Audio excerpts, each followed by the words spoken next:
మరియు లేఖనం ఫరోతో ఇలా చెప్పును, నేను నీ యందు నా బలము చూపుటకును నా నామం భూలోకమందంతటా ప్రచురము చేయుటకును అందునిమిత్తం నిన్ను నియమించితిని అని చెప్తున్నాడు. అంటే దేవుని యొక్క బిడ్డలారా, దేవుని వాక్యము ప్రభావవంతమైనది, భూలోకమంతా తెలుసుకునేటట్టు ఆయన ఆ వాక్యమే మనకేమవుతుందంటే ప్రభావాన్ని చూపిస్తుంది. దేవుని వాక్యము నా నామమును భూలోకమంతటా ప్రచురము చేయుటకు నేను నియమించిత నీ యందు ఈ లేఖనము నీ యందు నా బలము చూపుటకు. ఒక వ్యక్తికి దేవుని వాక్యాన్ని నమ్మి ప్రభు అయిన యేసుక్రీస్తు దేవుని నమ్ముకున్న ప్రతి బిడ్డకి ఆయన ప్రభావం చూపిస్తాడు.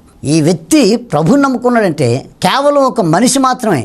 ఈ మనిషిలో గొప్ప గొప్ప కార్యాలు చేసేటట్టు ఒక సాధనముగా దేవుడు వాడుకుంటూ ఉంటాడు. ఎవరైతే ప్రభుని నమ్ముకుంటారో ఆ వ్యక్తిని ఒక సాధనముగా వాడుకొని సమాజంలో దేవుని నమ్ముకుంటే ఇలా దేవుని నమ్ముకున్న వ్యక్తులు ఇలా ఉంటారని చూపిస్తాడు. అంత గొప్ప వాక్యం, అంత బలమైంది. చూడండి, దేవుని యొక్క వాక్యం 1 పేతురు పత్రిక, దేవుని వాక్యం విశ్వాసాన్ని పెంపొందిస్తుంది.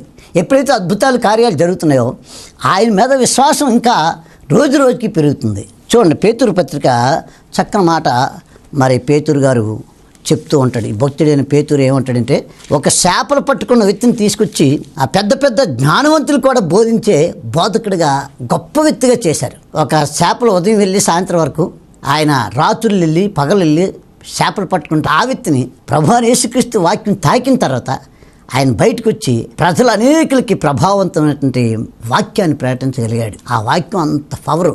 అందుకే ఈ యొక్క సహవాసం పేరు కూడా జీసస్ పవర్ గాస్పల్ మిషన్. అంత పవర్ ఉంది ఆ యేసులో. ఆ యేసు మాటలోనే ఆ శక్తివంతమైనటువంటి ఆ పేరులోనే ఉందన్నమాట. యేసు అనే పేరులో గొప్ప శక్తి ఉంది. అందుకే నేను అప్పుడప్పుడు పాడుతుంటాను, Jesus power super power, Jesus power super power, super super super super super power, యేసు శక్తి గొప్ప శక్తి, యేసు శక్తి గొప్ప శక్తి, యేసు శక్తి గొప్ప శక్తి, యేసు శక్తి గొప్ప శక్తి, గొప్ప గొప్ప గొప్ప గొప్ప గొప్ప శక్తి.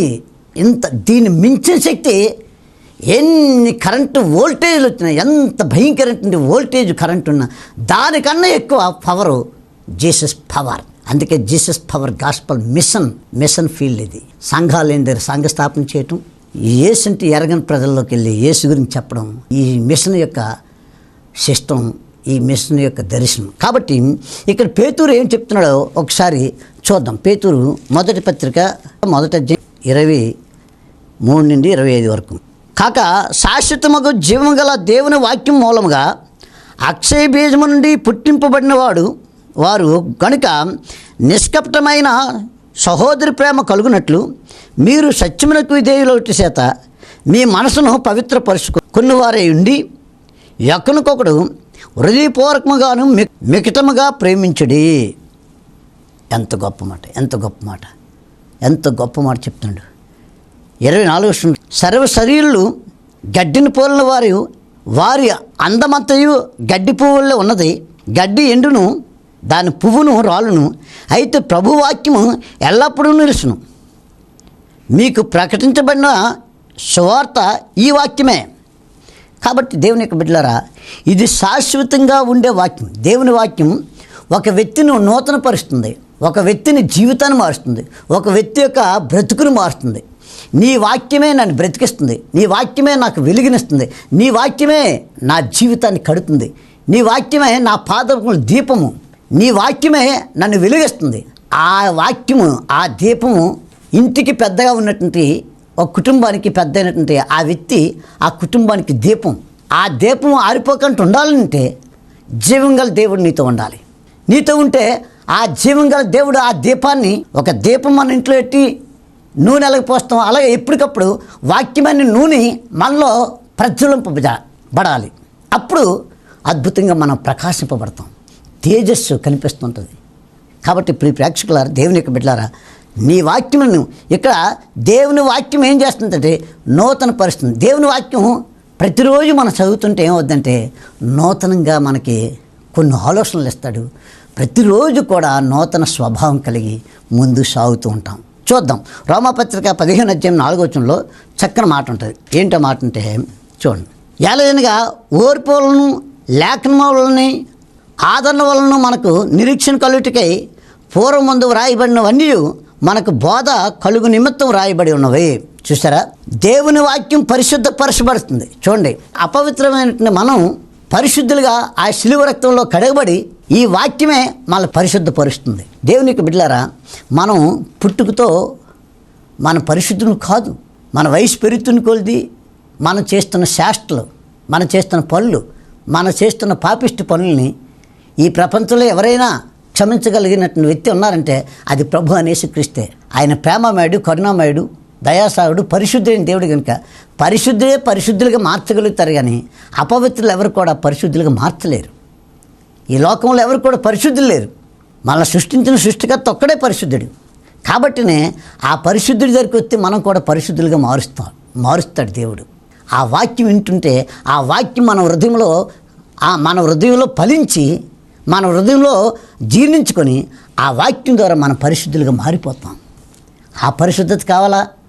ఆ పరిశుద్ధత కావాలంటే ఆ మహాదేవుని యొక్క యుగయుగాలు కూడా ఆ ఆకలి దప్పికలు లేని రాజ్యంలో యుగయుగాలు కూడా అక్కడ ఆనందం సంతోషం, అక్కడ కోటాను కోట్ల దేవదూతలతో స్తుతించబడుతున్న ఆ పరిశుద్ధుని దగ్గర నీవు ఉండాలంటే ఈ భూమి మీద నువ్వు తప్పనిసరిగా ప్రభు యేసుక్రీస్తుని అంగీకరించి ఆయన పరిశుద్ధ రక్తంలో కడగబడి పరిశుద్ధులుగా మార్చబడాలి. నీకు ఇచ్చిన ఆయుష్ నేను అంటాను చాలామందికి, నేను ఏం చెప్తానంటే నాకు ఇచ్చింది కొద్దిపాటి ఆయుషే.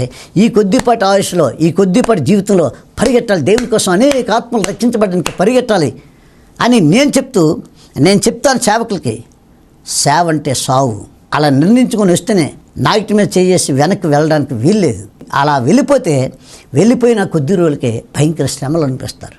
ఏ శ్రమలు అనిపించకన్నా నాయకుడి మీద చేసేంటే సావు కోసం, సేవకుడింత సావు కోసం వచ్చాడు కనుక దేవుని కోసం పరిగెడుతుంటే దేవుడు వాడుకుంటుంటాడు, తప్పిస్తుంటాడు. ప్రమాదాల నుండి, కీడు నుండి, ఆ దుష్టుల యొక్క చేతుల నుండి తప్పించబడతాం. కానీ ఈ దుష్టుడి పన్నాగాలు పన్నుతుంటాడు. ఒకసారి సేవా పరిసరాలు అడవిలోకి వెళ్తాడు. నక్సలైట్లు తీసుకెళ్తే ఆ నక్సలైట్లు 3 రోజులు ఉంచారు. ఉంచేటప్పుడు నా దగ్గర బ్యాగులో సంచిలో ఒక కంజరు, ఒక పాట పుస్తకం, బైబిలే ఉంటుంది, మరే ఉండదు. నా బ్యాగ్ ఎప్పుడు కూడా అవే ఉంటాయి. అయితే చూసి తీసుకెళ్ళి పాటలు పాడించుకుని వాక్యం చెప్పించుకుంటూ ఈలోపు మా ఊరు ప్రెసిడెంట్ ఫోన్ చేశారు. మా ఊరు ప్రెసిడెంట్ కబురు పెడితే వెళ్ళి ఆ ప్రెసిడెంట్ గారు వచ్చి ఎవరైనంటే ఇన్ఫార్మరా ఏంటంటే, కాదండి యేసుప్రభు అని పిచ్చోళ్ళలో తిరుగుతుండండి ఈ అడవిలో అని చెప్పేటప్పుడు ఆ మాటలు విని ఆ వాక్యం ఉన్నటువంటి వ్యక్తిలో ఒక వ్యక్తి, మొత్తయ్య అయినటువంటి వ్యక్తి రక్షణ పొంది ఆయన ప్రభువుని అంగీకరిస్తే నేను బాప్తిసం ఇచ్చి ఆ అరణ్య ప్రాంతంలో సేవకుడిగా అక్కడ ఒక అమ్మాయిని పెళ్లి చేసుకుని అక్కడే సేవ చేస్తూ అద్భుతంగా అనేక సంఘాలు కడుతూ ఉన్నాడు ఇప్పటికీ. ఎందుకు ఈ మాట చెప్తున్నా అంటే, ఏది జరిగినా అపోస్తులు పౌలు శీలాని జైల్లో పెట్టినప్పుడు ఆ జైల్లో ఖైదీలందరూ కూడా మార్పు చెందడానికి ఆ రాత్రి ఆ వ్యక్తులు పెట్టారు జైల్లో. రక్తాల మడుగులో ఉంటూ పాటలు పాడుతున్నారు. ఆ పాటలలో కొంతమంది మారిపోయారు. ముఖ్యంగా జైలు అధికారి మారాడు. కాబట్టి మన జీవితంలో, సేవకుడి జీవితంలో ఏదైనా పని, ఏదైనా కీడు కానీ, ఏది మంచైనా, ఏది జరిగినా ప్రభు చిత్తమే తప్ప మనకేదో మన గొప్పతనం కోసం జరగట్లేదు. ఒకసారి దేవుని సువార్త చేస్తూ పత్రికలు పంచుకుంటూ వెళ్తుంటే ప్యాడ్నీళ్ళతో ఈ తెల్లని బట్టల మీద వేసినప్పుడు మేమందరం కూడా అదే ప్యాడ్నీళ్ళు బట్టలతో వెళ్ళిపోయి చర్చిలో కన్నీరు మున్నీరై ఏడ్చి ప్రార్థన చేసినప్పుడు ఎవరైతే ఈ యొక్క బట్టల మీద ప్యాడ్నీళ్ళు వేశారో ఆ కుమారుడికి మేము వచ్చేసిన 1 వీక్కే మెంటల్గా సాగుతున్నాడు. తన భార్య, తన తల్లిదండ్రులు అందరూ కూడా ఏడుస్తూ మా దగ్గరికి వచ్చాడు. ఊర్లో లేకుండా వెళ్ళిపోతున్నాడు ఎక్కడికి వరకు. సాయంత్రం వరకు ఆ నెతుక్కోవడం తీసుకురావడం ఇంటికి అలా చేస్తూ మా దగ్గరికి వచ్చేసరికి మనం ఎంత సేవకులనే ఎంత ముఖం మీద తుప్పును మూసినా వాళ్ళు అయ్యా ప్రార్థన చేయండి అంటే మర్యాదగా చేయాలి. ఎందుకంటే దేవుని సేవకుని కర్తవ్యం. అలా చేయకన్నా పౌరుషం మీద వెళ్ళంటే ఆయన సేవకుడు కాదు. అలాగా మేము ప్రార్థన చేసినప్పుడు అద్భుతంగా ఆయన మారు మనసు పొంది బాప్తిని తీసుకుని ఇప్పుడు బైబిల్ ట్రైనింగ్ అవుతున్నాడు. ఎందుకు ఈ మాటలు చెప్తానంటే, ప్రియ స్నేహితులారా, ప్రియ ప్రేక్షకులారా, దేవుని వాక్యం ఏం చేస్తుందంటే ఒక వ్యక్తి జీవితాన్ని మారుస్తుంది. ఒక వ్యక్తి జీవితాన్ని ఆ బ్రతుకులు మారుస్తుంది. అంత ప్రభావవంతమైనది ఈ శక్తి గల వాక్యము. యేసు పేరంటే అందులో శక్తి ఉంది, పవర్ ఉంది. కాబట్టి దేవునికి బిడ్డలారా ముందుకు సాగుతూ ఉంటున్నాను. చూడండి, దేవునికి వాక్యంలో 15వ అధ్యాయము 4వ వచనంలో ఎంత చక్కనట్టు మాట. ఎలాగైనా ఓర్పు వలన లేఖనంలో ఓర్పు వలన ఆదరణ పొందుతామండి. దేవుని వాక్యం ద్వారా పరిశుద్ధపరచబడతాం. దేవుని యొక్క వాక్యం పరిశుద్ధపరచమని దేవుని వాక్యం హెచ్చరిస్తుందండి. చూడండి, ఇంటి యజమానుడు ఉంటాడు, ఎవరు కూడా భార్య కానీ పిల్లలు కానీ ఆయన ఎదిరించి మాట్లాడలేరు, కానీ ఎవరో ఒకరు ఉండాలి ఆ వ్యక్తిని సరిచేయడానికి. అదే ఎవరంటే దేవుని వాక్యం. దేవుని సన్నిధికి వస్తే దేవుని వాక్యం మాట్లాడి వారి బ్రతుకును మారుస్తుంది. ఒకవేళ పాపిష్టి జీవితంలోనూ రోత జీవితంలో ఉంటే ఆ రోత జీవితం చేస్తే ఇలా నరకానికి పోతావరా బాబు అని వాక్యం చెప్పినప్పుడు ఆటోమేటిక్గా ఆ వ్యక్తిలో ఒక రకమైనటువంటి భయం పుట్టి వెంటనే క్షమాపణ అడిగి వెంటనే మార్పు చెంది ఆ కుటుంబాన్ని ఆ వ్యక్తి కట్టే విధంగా ఆ కుటుంబానికి జ్యోతి వలె ఒక దీపం వలె ఉంటాడు. అలా ప్రకాశింపజేస్తాడు ఆ మహాదేవుడు. ఆ వాక్యం అంత పవర్ ఉందండి, ఆ వాక్యంలో అంత పవర్ ఉంది. చూద్దాం దేవుని వాక్యం ఏం చేస్తుంది, పరిశుద్ధపరుస్తుంది. 4వది చూడండి, 119 కీర్తన 9వ వచనంలో చక్కని మాట ఉంది. ఏమిటనగా చూద్దాం. యవనస్తులు దేని చేత తమ నడతను శుద్ధిపరుచుకుందరు, నీ వాక్యం బట్టి దాన్ని జాగ్రత్తగా చూసుకుంటే వల్లనే కదా. అవును దేవునికి బిడ్డలారా, యవనస్తులైనా కేవలం యవనస్తులకి ఇక్కడ రాయడం కాదు, కానీ యవనస్తులైనా ఎవరినైనా మార్చగల శక్తి ఉంది ఈ యొక్క దేవుని వాక్యానికి. కాబట్టి ప్రియ స్నేహితులారా, తప్పనిసరిగా మీరు దేవుని వాక్యానికి లోబడండి. వాక్యం ఆ యవనస్తులు ఏం చేస్తుంది, దేవుని వాక్యం ప్రతి అవసరమును తీరుస్తుంది. దేవుని వాక్యం పరిశుద్ధపరచబడుతుంది. దేవుని వాక్యం ప్రతి అవసరతను తీరుస్తుంది. కొలస్సీ పత్రికలో అంటాడు, క్రీస్తు యేసు మహిమలో మీ ప్రతి అవసరతలు తీరుస్తాను అంటాడు. కాబట్టి యోహాను సువార్త 15:7 చూద్దాం. ఏంటో మాట అంటే, నా యందు మీరును మీ యందు నా మాటలు నిలిచి ఉండేనల్లా మీకు ఏదిష్టమో అడుగుడి, అది మీకు అనుగ్రహింపండి. చూసారా, దేవునికి బిడ్డలారా, ఈ వాక్యంకి లోబడినప్పుడు ఏం చేస్తుంటే దేవుని యొక్క బిడ్డలకి మీకు ఏది ఇష్టమో అది అడగండి. అందుకే ఇందాక చదువుకున్న వాక్యం 145 కీర్తన 19వ వచనంలో యెహోవా యందు భయభక్తులు, దేవుని యందు భయభక్తులు కలిగిన వారి కోరిక సిద్ధింప చేస్తాను, ఆ కోరిక నెరవేరుస్తాను అంటున్నాడు. అవును, ఈరోజు నీకు నాకు మనందరికి కూడా మన కోరికలు సిద్ధింప చేయబడాలంటే దేవుని యొక్క ఎంత గంభీరమైన గొప్ప మాట అంటే 15:7 ఎంత చక్కని మాట అంటున్నాడు ప్రభు యేసుక్రీస్తు. నా యందు మీరును మీ యందు నా మాటలు నిలిచి ఉండేనల్లా మీకు ఏది ఇష్టమో అడుగుడి, మీకు ఇవ్వబడును. అవును, దేవునికి ఇష్టమైన బ్రతుకును బ్రతికితే ఏది ఇష్టమో అది ఇస్తానని వాగ్దానం. ఎవరండి చూడండి, మా ఇంట్లో మా మనవడు వెళ్ళేసరికి తాత అనుకొని వచ్చేస్తే ఒరే నేను చాక్లెట్ తెచ్చాను 5 స్టార్ నీకు ఇస్తాను, మంచి ఇస్తారంటే వెంటనే ఏత్తామంటే వెంటనే తెచ్చేస్తాడు. తెచ్చిచ్చిన తర్వాత ఈ 5 స్టార్ ఇస్తా. ఆడు తాతని పొంగిపోతాడు అది ఇచ్చేసరికి. అవును ప్రియులారా, నీవు నేను మన తండ్రికి పిల్లలమే. ఆ సృష్టికర్త అయిన జగదరక్షణ మహాదేవుడికి నీవు నేను పిల్లలు అండి. ఆ పిల్లలుగా ఉన్నట్టు నీకు నాకు ఏం చేస్తున్నాడంటే ఏది ఇష్టమో మీరు అడగండి, నేను ఇస్తాను అంటున్నాడు. మనకి మన అవసరతలో అక్కడ తీర్చబడాలంటే మన ప్రభు యేసుక్రీస్తు పరిశుద్ధుడు కనుక ఆ పరిశుద్ధతని ఆ యథార్థతని మన దేవుడి నీతిమంతుడు, యథార్థవంతుడు, పరిశుద్ధుడు. ఆ పరిశుద్ధతని ఆ నీతిని యథార్థతని నువ్వు ధరించుకొని ఈ లోకానికి నువ్వు చూపించినప్పుడు నీ అవసరతలు ప్రతి అవసరతలు క్రీస్తు యేసు మహిమలోని తీరుస్తానంటాడు. ఇక్కడ మీకు ఏది ఉందో సందేహింపకండి, నన్ను అడగండి అంటాడు. అడిగినప్పుడు పొందగలుగుతాం. ఎంత ప్రేమమాడి, ఎంత కరుణమాడి, మనం ఎంత తప్పులు చేసినా పరిశుద్ధని దేవుడి దగ్గరికి వచ్చి ఆ పరిశుద్ధతను ధరించుకుంటే మనకి ఏది ఇష్టమో అడిగితే ఆయన ఇస్తాడండి. అంత గొప్ప మహాదేవుడు మన ప్రభు యేసుక్రీస్తు. ఇంకా దేవుని యొక్క వాక్యంలో చూసుకుంటే అనేక విషయాలు ఉన్నాయి. 119 కీర్తనలో 97వ వచనంలో చక్కని మాట ఉంది. నీ ధర్మశాస్త్రం నాకెంతో ప్రియముగా ఉన్నది, దినమల్లా నేను దాన్ని ధ్యానించుతున్నాను. చూసారా, దేవుని వాక్యం ధ్యానించాలి. మీకు తెలుసా, ప్రార్థన చేయడం అంటే మన అవసరతల కోసం ప్రభువుకు మొరపెట్టడం. బైబిల్ వాక్యం చదవడం అంటే నీ దేవునితో నువ్వు మాట్లాడటం. దేవుడు నీతో మాట్లాడుతున్నాడు. నీ వాక్యమే నన్ను బ్రతికిస్తుంది. ఆ వాక్యం ఏమంటుంది, బ్రతికిస్తుందట. అంటే చూడండి, దేవుని యొక్క వాక్యంలో ఎంత గంభీరమైన మాట ఉందంటే 97వ వచనంలో, నీ ధర్మశాస్త్రం నాకు ఎంతో ప్రియముగా ఉన్నది, దినమల్లా నేను దాన్ని ధ్యానించున్నాను. నీ ఆజ్ఞలు నిత్యము నాకు తోడుగానున్నవి, శత్రువులను మించిన జ్ఞానము అవి నాకు కలుగ చేస్తున్నావు. నీ శాస్త్రములు నేను ధ్యానించున్నాను, కావున బోధకులందరికంటే నాకు విశేష జ్ఞానం కలదు. నీ వాక్యము నా జివ్వకు ఎంతో మధురములు, అవి నా నోటికి తేనె కంటే తీపిగానున్నవి. నీ వాక్యము నా పాదములకు దీపం, నా త్రోవకు వెలుగునై ఉన్నది. అబ్బా, ఎంత గొప్ప మాట, ఎంత గొప్ప మాట. దేవునికి బిడ్డలారా, దేవుని వాక్యం మరి 130వ వచనంలో అంటాడు, నీ వాక్యము వెల్లడి అగుటి తోడనే నాకు వెలుగు కలుగును, అవి తెలివి లేని వారికి తెలివిని కలిగిస్తుంది. అబ్బా, ఎంత గొప్ప విషయం, ఎంత దేవుని వాక్యం విశేష జ్ఞానాన్ని ఇస్తుంది. దేవుని వాక్యం ఏం చేస్తుంది, విశేషమైన జ్ఞానాన్ని ఇస్తుంది. ఈ లోకంలో జ్ఞానం గురించి ఎన్నో పుస్తకాలు, ఎన్నో గ్రంథాలు చదువుతున్నారు, కానీ పరిశుద్ధ వేద గ్రంథం బైబిల్ చదివినటువంటి వ్యక్తికి లోకమంతటి విషయాలు, లోక జ్ఞానం అంతా మించిన జ్ఞానం ఈ పరిశుద్ధ గ్రంథంలో ఉంది. ఈ పరిశుద్ధ గ్రంథం పెద్ద గని. ఏ రోజు నువ్వు చదువుతున్న కొలిది నువ్వు చదివిన వాక్యం ఈవేళ చదువు, మళ్ళీ రేపు చదువు, ఎల్లుండి చదువు, ఏ రోజు అయితే ఆ రోజే కొత్తగా కనిపిస్తుంది. ఒక తమ్ముడు అన్నాడు గౌకని, ఏంటండి ఎప్పుడో పుట్టిన దేవుడు యేసు ప్రభు. అలాగే మీ పరిశుద్ధ గ్రంథం బైబిల్ కూడా ఎప్పుడో పాతది అంటాడు. బైబిల్ పాతది కాదు, ఆయన సృష్టించింది ఆకాశం పాతది కాదు, భూమి పాతది కాదు, ఈ బైబిల్ అంతే పాతది కాదు. పాతదైతే ఏదైనా సిరిగిపోతుందేమో, మరి ఆకాశం పాతదే. కొన్ని తరాలు ఇప్పటికి 2025 సంవత్సరాలు దాటిపోయాయి. దీనికి ఆకాశం నెట్టలేదు, సముద్రానికి గొట్టలేదు. ఇవన్నీ ఎవరు కంట్రోల్ చేస్తున్నారంటే ప్రభు అని యేసుక్రీస్తు. మన కట్టినిళ్ళు కొన్ని సంవత్సరాలు కూలిపోతున్నాయి. దేవుడి కట్టినిళ్ళు ఎక్కడ కూలిపోవడం చూస్తున్నా ఈ పంచిపోతాలు, ఆకాశం, భూమి, గాలి, నీరు, చుట్టూ చంద్ర నక్షత్రాలు ఎక్కడైనా ఏనాడైనా తారుమారుందా? కాబట్టి ప్రియ స్నేహితులారా, నేను చెప్పేది ఏంటంటే ఈ యొక్క సమయంలో నేను ముగింపులోకి వచ్చాను. దేవుని వాక్యంలో చూడండి, మొట్టమొదట దేవుని వాక్యం విశ్వాసాన్ని పెంచుతుంది. దేవుని వాక్యం నూతన జీవితాన్ని ఇస్తుంది. దేవుని వాక్యం పరిశుద్ధపరుస్తుంది. ఎంత పాపిష్టుడినైనా, ఎంత బలహీనులైనా, ఎటువంటి భయంకరమైన వ్యక్తులైనా దేవుని వాక్యం మార్చి పరిశుద్ధులుగా మార్చేస్తుంది. దేవుని వాక్యం అవసరమును తీరుస్తుంది. దేవుని వాక్యం విశేష జ్ఞానంతో నింపుతుంది. దేవుని వాక్యం సాతాన్ని జయించేటట్టు చేస్తుంది. దేవుని వాక్యం సత్యంలోకి నడిపించేటట్టు చేస్తుంది.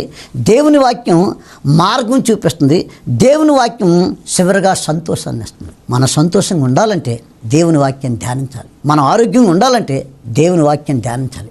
మన గొప్ప స్థితిలో ఉండాలంటే దేవుని వాక్యం ధ్యానించాలి. కాబట్టి ఈ వాక్యం ధ్యానిస్తున్న కొలది మనకు నూతన స్వభావం, నూతన హృదయం, నూతన ఆలోచనలు, నూతన తలంపులు, మన బ్రతుకులు మారుస్తుంది. ఆ పరిశుద్ధ గ్రంథంలో ఉన్న వేదవాక్యాన్ని ధ్యానిస్తే. కాబట్టి దేవుడి మాటలు దీవించిన గాక.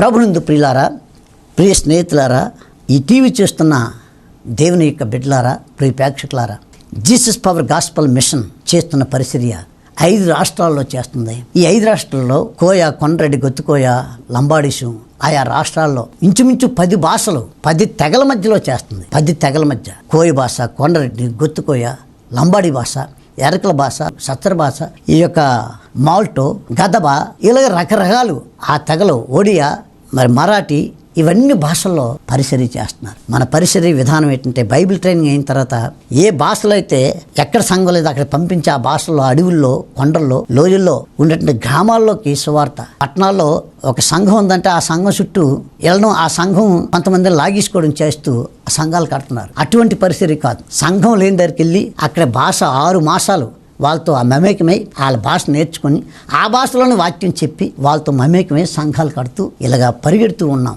కనుక ఈ పరిచర్య మరి మీరు చూస్తున్న స్క్రీన్ మీద మందిరం కడుతున్నాం. ఆ మందిరానికి మీకు తోసింది దేవుని ఇల్లు మనం కడితే దేవుడు మన ఇల్లు కడతాడు. మీరు ఏ స్థితిలో ఉన్నా ఈ పరిచర్య సహకరించి మీరు నిండారా దీవులు పొందుతారని ఆశిస్తూ ఈ మాటలు ముగిస్తున్న చిన్న ప్రార్థన. పరిశుద్ధ మా కన్న తండ్రి, ఈ టీవీ చూస్తున్న ప్రేక్షకులందరినీ దీవించండి. ఎంతమంది అయితే గుప్పులు ఇప్పి ఈ పరిసరి సహకరిస్తున్నారో వారి కుటుంబాలు, వాళ్ళ పిల్లలు దీవించి ఆశీర్వదించమని, ఈ నీ పనిలో వారు కూడా పాలిభాస్తులై నిత్యము యుగయుగాలు జీవించే ఆ రాజ్యంలో మేమందరమే సంతోషంగా జీవించడానికి ఈ భూమి మీద నీ పని చేసి మీరు పొందినటువంటి మీరు ఇస్తున్న ఆశీర్వాదాలు సమృద్ధిగా పొందేటట్టు సహాయం చేయమని ప్రతి ఒక్కరూ జీసస్ పవర్ గాస్పల్ మిషన్లో పాలిభాస్తులు అవ్వాలని కోరుకుంటూ అలాగా సహకరిస్తున్న ప్రతి బిడ్డను దీవించమని యేసు నామములో అడుగుచున్నాం తండ్రి. Amen, amen. May God bless you. Thank you.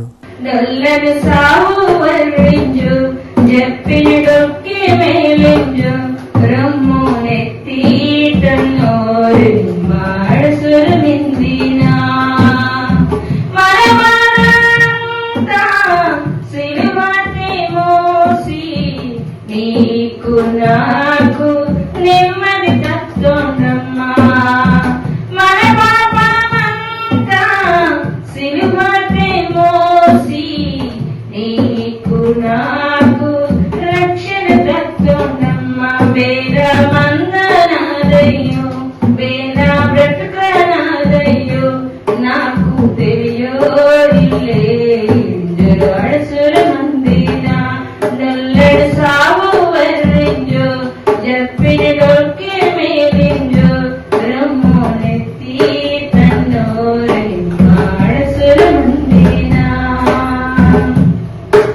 కాండ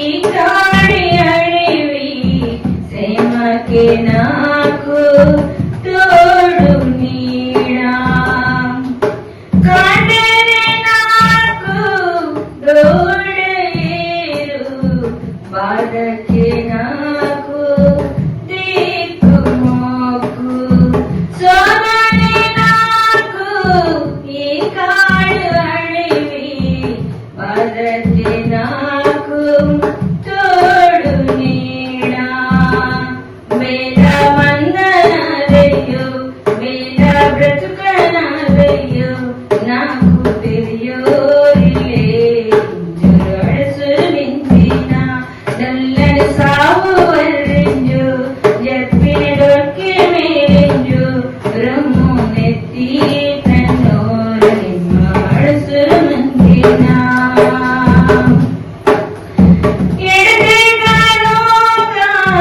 నాకు తోడు రోజు రోజు పీడ బ్రతుకు నా ప్రాణమంతా తెల్లడిల్లి అలసి సులసి పల్లొరి మంది ఎదుగలోగా నాకు తోడు రోజు రోజు పీడ బ్రతుకు నా ప్రాణమంతా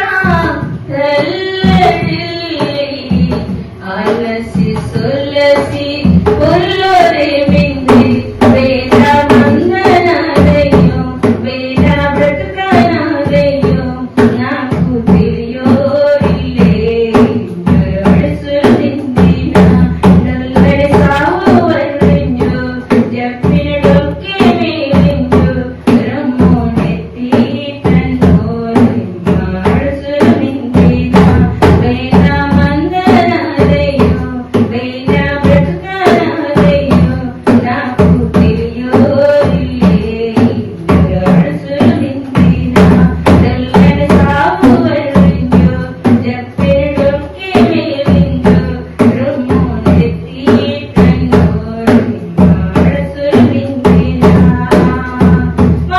మనవారంతా సిలువకి మోసి నీకు నాకు నెమ్మది దక్కుందమ్మా మన పాపమంతా సిలువకి మోసి నీకు నాకు రక్షణ దక్కుందమ్మా మనవారంతా సిలువకి మోసి నీకు నాకు నెమ్మది దక్కుందమ్మా మన పాపమంతా సిలువకి మోసి నీకు నాకు రక్షణ దక్కుందమ్మా వేద వందనాలయ్యో వేద బ్రతుకనాలయ్యో నాకు తెలియోరిలే అడుసులు నిందిన నల్లడి సావు వర్రింజు చెప్పిన డొక్కి